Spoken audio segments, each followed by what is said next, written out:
Love ಜಿಹಾದ್ ಬಗ್ಗೆ ದೇಶಾದ್ಯಂತ ಚರ್ಚೆಗಳಾಗ್ತಾ ಇದೆ. ಹಿಂದೂಪರ ಸಂಘಟನೆಗಳು ಕೂಡ ಅದರ ವಿರುದ್ಧವಾಗಿ ಹೋರಾಟಗಳನ್ನು ಮಾಡ್ತಾ ಇದೆ. ಆದರೆ ನಿನ್ನೆ ಆ ಮಂಗಳೂರಿನಲ್ಲಿ ಒಂದು ಕೊರಗಜ್ಜನ ಆದಿಕ್ಷೇತ್ರಕ್ಕೆ ನಡೆ ಅನ್ನುವಂಥ ಕಾರ್ಯಕ್ರಮದಲ್ಲಿ ಚಿಂತಕ ಚಕ್ರವರ್ತಿ ಸೂಲಿಬೇಲಿ ಅವರು ಕೊಟ್ಟಿರುವಂತಹ ಒಂದು ಹೇಳಿಕೆ, ಅಂದರೆ ಮದುವೆಯಾಗದ ಹಿಂದೂ ಯುವಕರು ಅನ್ಯ ಧರ್ಮದ ಯುವತಿಯರನ್ನ ವಿವಾಹವಾಗಿ ಅನ್ನುವಂತಹ ಹೇಳಿಕೆ ಏನಿದೆ ಅದು ಬಹಳ ಚರ್ಚೆಗೆ ಗ್ರಾಸವಾಗಿರುವಂಥದ್ದು. ಇನ್ನು ಈ ಬಗ್ಗೆ ಮಾತನಾಡೋದಕ್ಕೆ ಸ್ವತಃ ನಮ್ಮ ಜೊತೆ ಚಕ್ರವರ್ತಿ ಸೂಲಿಬೇಲಿ ಅವರು ಇದ್ದಾರೆ. ಅವ್ರ ಜೊತೆ ನಾನು ಮಾತನಾಡ್ತೀನಿ. ಸರ್, ಈಗ ನಿನ್ನೆ ನೀವು ಕೊಟ್ಟಿರುವಂಥ ಹೇಳಿಕೆ ಬಗ್ಗೆ ಒಂದಷ್ಟು ಅಪಸ್ವರಗಳಿದೆ, ಪರವಿರೋಧಗಳ ಚರ್ಚೆಗಳಾಗ್ತಾ ಇದೆ. ಸರ್, ಏನು ಸರ್ ಒಂದು ಕ್ಲಾರಿಟಿಯನ್ನು?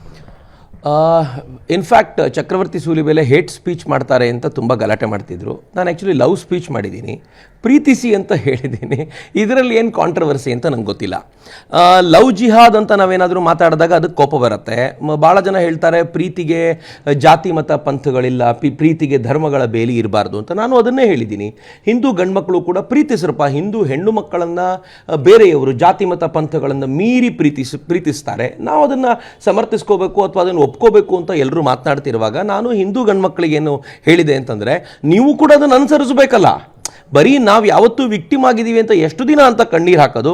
ನೀವು ಕೂಡ ಪ್ರೀತಿ ಪ್ರೇಮಕ್ಕೆ ಜಾತಿ ಮತ ಪಂಥಗಳ ಬೇಲಿಯನ್ನು ಮೀರಿ ಎಲ್ಲರನ್ನೂ ಪ್ರೀತಿಸುವಂತಾದರೆ ಅದು ಚಂದ ಅಂತ ಹೇಳಿದ್ದೀನಿ. ಅದನ್ನು ಯಾತಕ್ಕೆ ಕಾಂಟ್ರವರ್ಸಿ ಅಂತ ತಿಳ್ಕೊಳ್ತಾರೆ ಅಂತ ನಂಗೆ ಗೊತ್ತಿಲ್ಲ ಅಂತ ನನಗನ್ಸುತ್ತೆ. ಸರಿ, ಹಾಗಾದರೆ ನೀವು ಒಂದು ರಿವರ್ಸ್ ಲವ್ ಜಿಹಾದ್ಗೆ ಕರೆ ಕೊಟ್ಟಿದ್ದೀರಂತ ಅದನ್ನು ಹೇಗಾದರೂ ಸ್ವೀಕಾರ ಮಾಡಿ. ನಾನು ಪಾಸಿಟಿವ್ ಆಗೇ ಹೇಳಿದ್ದೀನಿ. ಪಾಸಿಟಿವ್ ಆಗಿ ಏನು ಹೇಳಿದ್ದೀನಿ ಅಂತಂದರೆ, ಲವ್ ಜಿಹಾದ್ ಅಂತ ನಾವು ಎಷ್ಟೇ ಹೇಳಿದಾಗಲೂ ಕೂಡ ಮಾಧ್ಯಮಗಳವರು ನೀವು ಕೂಡ ಆ ಥರದೊಂದು ಲವ್ ಜಿಹಾದ್ ಅನ್ನೋದು ಇಲ್ಲವೇ ಇಲ್ಲ ಅಂತ ಹೇಳ್ತೀರಾ. ಇನ್ಫ್ಯಾಕ್ಟ್ ಲವ್ ಜಿಹಾದ್ ಅನ್ನುವಂಥ ಮೊದಲನೇ ಪದವನ್ನು ಅಥವಾ ಈ ಥರದೊಂದು ನಡೀತಾ ಇದೆ ಅಂತ ಕೇರಳದ ಕ್ರಿಶ್ಚಿಯನ್ರು ಬಹಳ ದೊಡ್ಡ ಗಲಾಟೆ ಕೂಡ ಈಗ ಮಾಡ್ತಿದ್ದಾರೆ. ಅವರೇ ಆರಂಭದಲ್ಲಿ ಅದರ ಬಗ್ಗೆ ದನಿ ಎತ್ತಿದ್ದು. ಅದನ್ನು ನಾವು ಹೇಳುವಾಗ ನಿಮ್ಗೆ ಅನ್ಸುತ್ತೆ ಅದು ಪ್ರೀತಿ ಪ್ರೇಮ ಅಂತ.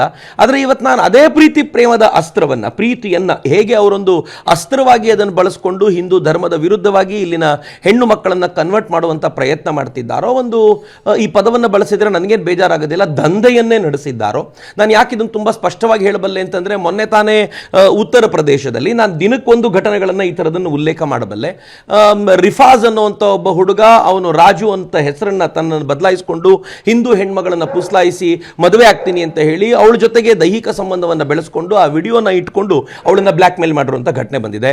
ಉತ್ತರ ಪ್ರದೇಶದಲ್ಲಿ ಗುರ್ಫಾನ್ ಅನ್ನುವಂಥ ಒಬ್ಬ ಹುಡುಗ ತನ್ನ ಹೆಸರನ್ನು ಮತ್ತೊಂದು ಹಿಂದೂ ಹೆಸರಾಗಿ ಬದಲಾಯಿಸಿಕೊಂಡು ಮದುವೆ ಆಗಿರೋದು ಬಂದಿದೆ. ಆನಂತರ ಅದೇ ಉತ್ತರ ಪ್ರದೇಶದ ಮೊರಾದಾಬಾದ್ನಲ್ಲಿ ಒಬ್ಬ ದಲಿತ ಹೆಣ್ಣು ಮಗಳನ್ನು ಗ್ಯಾಂಗ್ ರೇಪ್ ಮಾಡಿದ್ದಾರೆ. ಜುಬೇರ್ ಅನ್ನ ನೇತೃತ್ವದಲ್ಲಿ, ಜುಬೇರ್ ಅನ್ನುವಂಥ ಒಬ್ಬ ಹುಡುಗ, ಆರಿಫ್ ಮತ್ತು ಇನ್ನೊಬ್ಬರು ಸೇರಿಕೊಂಡು ಗ್ಯಾಂಗ್ ರೇಪ್ ಮಾಡಿದ್ದಾರೆ. ಮಾಡ್ತಾ ಹೆಣ್ಣು ಮಗಳಿಗೆ ಏನು ಹೇಳಿದ್ದಾರೆ ಅಂತಂದ್ರೆ, ನಮಗೆ ಇದಕ್ಕೋಸ್ಕರ ಹಣ ಸಿಗುತ್ತೆ ಅಂತ ಹೇಳಿರುವಂಥದ್ದನ್ನ ಮೊರಾದಾಬಾದ್ನಲ್ಲಿ ಪೊಲೀಸರೇ ತುಂಬಾ ಸ್ಪಷ್ಟವಾಗಿ ಅದನ್ನು ಹೇಳಿದ್ದಾರೆ.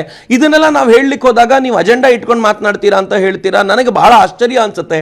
ನಾನು ಯಾರಿಗೂ ಕೂಡ ಈ ತರದ ಕೆಟ್ಟ ಸಂಗತಿ ಮಾಡು ಅಂತ ಹೇಳಿಲ್ಲ. ಆದರೆ ಪ್ರೇಮಿಸುವಾದ ಪ್ರಸಂಗ ಇರುವಾಗ ನೀವು ಯಾಕೆ ಜಾತಿ ಮತ ಪಂಥಗಳನ್ನು ನೋಡ್ತೀರಾ? ಅದನ್ನು ಮೀರಿ ಆ ಪ್ರೇಮದ ಚಿಂತನೆಯನ್ನು ನೀವು ನಡೆಸಿ ಅಂತ ಹೇಳಿದರೆ ಅದರಲ್ಲಿ ರಿವರ್ಸ್ ಅಂತ ಯಾಕೆ ಆಗಬೇಕು? ಅದು ಸಹಜವಾಗಿರುವಂಥದ್ದು ಅಂತ ಭಾವಿಸೋಣ ಅಂತ ನನಗನ್ಸುತ್ತೆ.